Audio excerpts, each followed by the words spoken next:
Morjesta. Huomenna reissupäivä. Auto on laitettu kuntoon. Pakattu vähän huomeita ja viimeisiä, mutta pieni overlanding trippi tulos. Millähän se olisi varusteltu siinä? Siellä on ainakin kattotelinen paikallaan. Frontrunnerin kattotelinen on aivan erinomainen kyllä. Siinä on nämä monipuoliset kiinnitykset kaikelle mahdolliselle.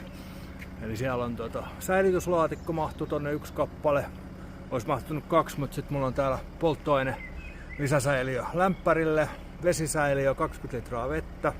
Siinä on Frontrunnerin antenniteline. Täällä on tää pöytä kun kulkee. Tää on vielä oikeasti iso pöytä. Mä voin joskus esittää vähän lisää sitä.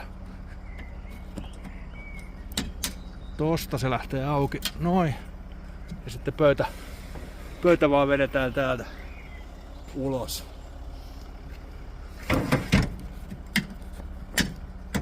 Kattoteltta on Ironmanin kattoteltta. Se ei ole tällä kertaa Frontrunneria, koska tässä on se semmonen sisälle käveltävä alateltta. Frontrunnerilla on nyt uusi kattoteltta, missä on kanssa tää niinku lipan alla rappuset.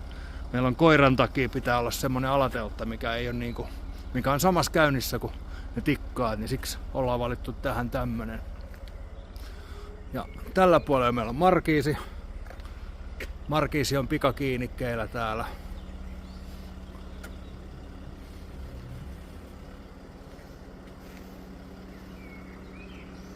Sitten katsotaan vähän vielä mitä täällä on sisällä täällä autossa.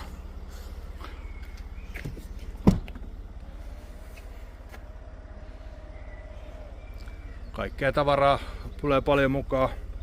Täällä mulla on tää virtapankki ja tää on kyllä niinku ihan paras. Täällä pystyy käyttämään lämpärit ja jääkaapit koko ajan. Ja kun mennään tonne laivaakin, niin jääkaappi voi jäädä hyvin päälle ton kanssa.